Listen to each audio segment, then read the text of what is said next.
మీరు పార్టీ అన్నది ఈవేళ రాజమండ్రిలో కానీ మొత్తం ఎంటైర్ ఆంధ్రప్రదేశ్లో పార్టీ అనేది ఎక్కడ లేదు. అట్లీస్ట్ ఈ 5 ఇయర్స్లో పార్టీ బిల్డప్ చేసేటువంటిది ఇవ్వండి.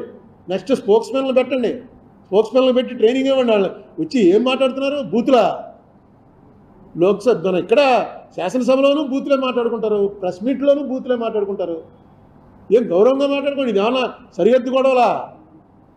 కొంచెం గౌరవంగా మాట్లాడడం, వాళ్ళ దానికి ట్రైనింగ్ ఇవ్వటం, అసలు ఎందుకు ఓడిపోయారన్న దాని మీద ఒక మీటింగ్ పెట్టుకోవటం, ఇవన్నీ చేయండి. ఇదేమి ఎండ్ కాదు. ఇది అయిపోయామని ఎవడన్నా అనుకుంటే, చంద్రబాబు నాయుడు గారి పార్టీ కూడా అయిపోయింది జగన్ పార్టీ అనుకుంటే వాళ్ళు పొరపడుతున్నారు, మేము అయిపోయామరా అని జగన్ పార్టీ అనుకుంటే వీళ్ళు పొరపడుతున్నారు. ఎందుకంటే ప్రజాస్వామ్యంలో ఇది అసలు 5 ఏళ్లకోసారి ఎలక్షన్ పెట్టడం గవర్నమెంట్ మారటానికే. ఈసారి మారటం అనేది చాలా మంచిగా మారింది.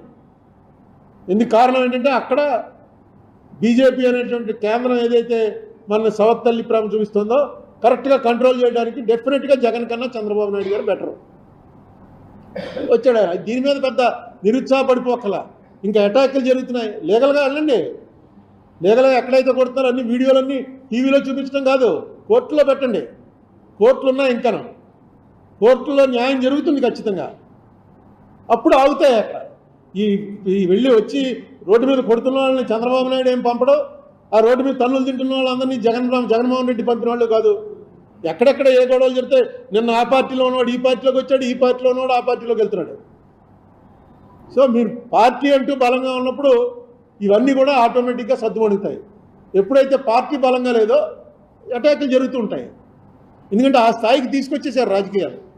ఇప్పుడు చూడండి, పక్కనే ఒరిస్సా 24 ఏళ్ళు ఒక్క ఎలక్షన్ కూడా ఓడిపోకుండా 24 ఏళ్ళు ఆయన అనుకుంటాను రికార్డు. ఎవడు లేడు ఇండియాలో.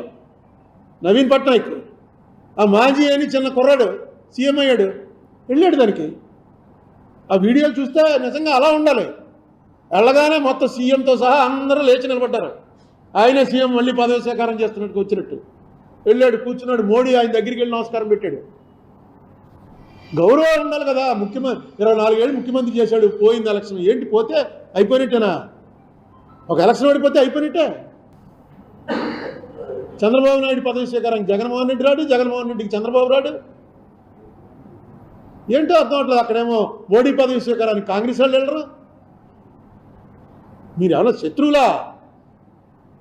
విరోధులు, రాజకీయ విరోధులు కూడా తప్పన్నాడు భగవత్. ఆర్ఎస్ఎస్ భగవత్ గారు నిన్న ఏమన్నాడు? విరోధం అన్న మాట కూడా తప్పే. ప్రతిపక్షం వాళ్ళు. మీరు అధికార పక్షం, వాళ్ళు ప్రతిపక్షం. అంతే తప్ప విరోధం అన్న మాట కూడా వాడకండి.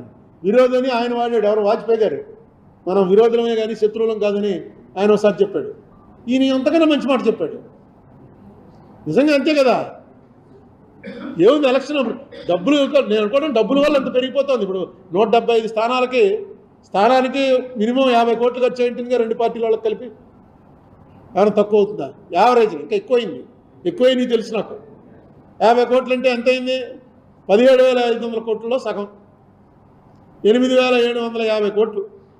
8,750 కోట్ల రూపాయలు ఖర్చు అయిన తర్వాత దీనికోసం ఈ అధికార పీఠాన్ని పాడుకున్నారన్నమాట. కొట్టుకుని 8,750 కోట్ల రూపాయలు ఖర్చు పెట్టారు. అంటే దాదాపుగా పోలవరం ఈ రాక్ఫిల్ డ్యామ్ పూర్తయిపోతుంది. మొత్తం అయిపోతుంది. ఓన్లీ రీహాబిలిటేషన్ ఖర్చు తప్ప మిగతా పోలవరం అంతా అయిపోతుంది. దీన్ని ఇలా పెంచుకుంటూ పోతున్నారు. నెక్స్ట్ ఎలక్షన్కి ఎంతో తెలియదు. మొత్తం డబ్బులు ఉన్నవాళ్ళు, కారులో తిరిగేవాళ్ళు అందరూ తీసేసుకుంటున్నారు. ఏముందా మనకి, ఆడు ఇస్తున్నాడు వీడు ఇస్తున్నాడు, తీసుకుంటే 10,000 వస్తుంది, ఇంట్లో 4 ఓట్లు ఉంటే తీసేసుకుందామని. ఎక్కడ పోతుంది ఇది? కనీసం ఎవరైతే తీసుకోవడానికి ఇంట్రెస్ట్ లేదన్న వాళ్ళు వచ్చి ప్రజల్లో ఒక అవేకనింగ్ పెట్టాలి.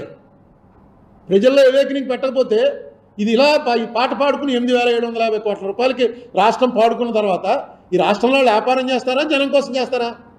మనమే ఊహించుకోండి. మనమే ఆస్తులన్నీ అమ్మేసి అప్పులు చేసి ఎమ్మెల్యే ఎంపీ అయిన తర్వాత మొట్టమొదటి ప్రయారిటీ ఏముంటుంది? మనం కరెక్ట్ కాకపోయినా సరే ఫస్ట్ ప్రయారిటీ మనం అప్పులు తీర్చాలి. లేకపోతే వాళ్ళు ఊరుకోరు. కొన్ని ఆస్తులు త్యాగం చేసేసినా అప్పులు తీర్చాలి. ఏ పొలిటీషియన్ అయినా అలాగే తయారవుతున్నాడు. దీనికి కారణం ఏంటంటే ఎవరైతే చెప్పగలిగిన వాళ్ళు, కొంచెం చదువుకున్న వాళ్ళు, డబ్బులు అవసరం లేకుండా వెళ్ళి ఓటేస్తున్న వాళ్ళు ఉన్నారో వాళ్ళందరూ కూడా నోరు మూసి కూర్చుంటున్నారు. మేధావి మౌనం చాలా ప్రమాదకరం. ఎప్పుడో వీరేశలింగం పంతులు గారు చెప్పారు అందరికన్నా ముందే, వైలెన్స్ కన్నా సైలెన్స్ చాలా ప్రమాదం అని. ఒక మామూలు జనం చేసే వైలెన్స్, రౌడీలు చేసే వైలెన్స్ కన్నా ఇంటలెక్చువల్ మెయింటైన్ చేసే సైలెన్స్, అది చూస్తూ కూడా వీడు సైలెన్స్గా ఉంటే అది ఎక్కువ ప్రమాదం. ఎందుకంటే రౌడీ పేటకు ఒకడే ఉంటాడు, రౌడీని వ్యతిరేకించే వాళ్ళు చాలామంది ఉంటారు. ఇంతమంది ఉండి కూడా ఎవడో కంకణం కట్టుకోవడానికి సిద్ధపడ్డాడు, మనకెందుకు లేని. కనీసం అందులోంచి బయటపడకపోతే ఏ ప్రభుత్వం వచ్చినా సరే ఇది తప్పదు, ఇది ఇలా కంటిన్యూ అవుతూనే ఉంటుంది. దీని మీద ఆలోచన చేయాలి కొంచెం. ఎవరైతే కొత్తగా యంగ్స్టర్స్ వస్తున్నారు, చదువుకున్న వాళ్ళు వస్తున్నారు, టైం స్పేర్ చేసే వాళ్ళు వస్తున్నారు, వాట్సాప్లో చూస్తుంటే ఎలాంటి మాటలు చెప్తున్నారు, ఎంత బ్రహ్మాండంగా. వాళ్ళ పేర్లు కూడా అక్కడ చెప్పుకోరు, పేర్లు కూడా తెలియదు. ఒక్కొక్కటి వింటుంటే మొత్తం ఫిగర్స్ 1952 నుంచి, ఇంకొకడైతే మొన్న ఒక ఆయన పెట్టాడు 1929 నుంచి భారతదేశం చరిత్ర అంతా, ఎలక్షన్లు ఎలా జరిగాయి, ఏ ఎలక్షన్లో ఎన్ని ఓట్లు వేశారు, ఎలక్షన్ తర్వాత ఏ సంస్కరణలు వచ్చాయి, 30 మినిట్స్లో చెప్పేశాడు మొత్తం. ఉన్నారు చాలామంది మీలోనే, చాలా మీరు జర్నలిస్టులు చాలామంది ఉన్నారు మీలోనే. ఏదో చేయండి దీని మీద కూడా. అప్పుడప్పుడు ఒక మీటింగ్, మీరు కార్తీక వనసమారాధన పెట్టుకున్నట్టే నెలకో మీటింగ్ మీ ప్రెస్ క్లబ్లో పెట్టుకుని దీనికి సంబంధించి ఒక్కొక్కటి రిలీజ్ చేస్తూ ఉంటాం. ఎంత నష్టం వచ్చింది, ఈ ఓటు అమ్మేసుకోవడం వల్ల ఎంత నష్టం వచ్చింది స్టేట్కి. డెఫినెట్గా ఇది నష్టమే. 8,750 కోట్ల రూపాయలు పెడితే ఖచ్చితంగా వాళ్ళు 10,000 కోట్లన్నా సరే దానిలో లాగడానికి చూస్తారు. ఇతనే ఎందుకు పెడతారు, అందరూ బిజినెస్ మెన్లే. దీని మీద కూడా ఆలోచన చేయమని కోరుతున్నాను. కొత్త కేసులు ఎందుకు పెట్టరు, కొత్త కేసులు పెడతారు, ఎందుకు పెట్టరు అనొచ్చు. ఆ అరెస్టులు, నేను ఆయన అడిగింది పాత కేసుల గురించి. కొత్త కేసుల్లో అరెస్టులు ఉండొచ్చు, మళ్ళీ దాంట్లో బెయిల్స్ ఉంటాయి, ఇవన్నీ ప్యారలల్గా రన్ అవుతుంటాయి. అంటే పవన్ కళ్యాణ్ ఒక మాట అన్నాడు, మంచి మాట అన్నాడు. అది నేను ముందు నుంచి చెప్తున్నాను మీకు. నేను మన రాజమండ్రిలో అనేక సార్లు చెప్పాను, పొలిటీషియన్స్ని అరెస్ట్ చేయొద్దు, పొలిటీషియన్స్ని వాళ్ళ ఆస్తులన్నీ జప్తు చేయండి అని తిరగడానికి వీలు లేకుండా చేయండి. జైలుకి వెళ్ళాడో వాడి పాయింట్లు. చంద్రబాబు నాయుడు జైలుకి వెళ్ళిన రోజునే మనం ప్రెస్ మీట్లో చెప్పాను, జైలుకి వెళ్తే గెలుస్తాడు అంతే. నువ్వు మనిషిని పెంచుతున్నావు, జైలుకి వెళ్ళిన మనిషి మీద సింపతి వస్తుంది.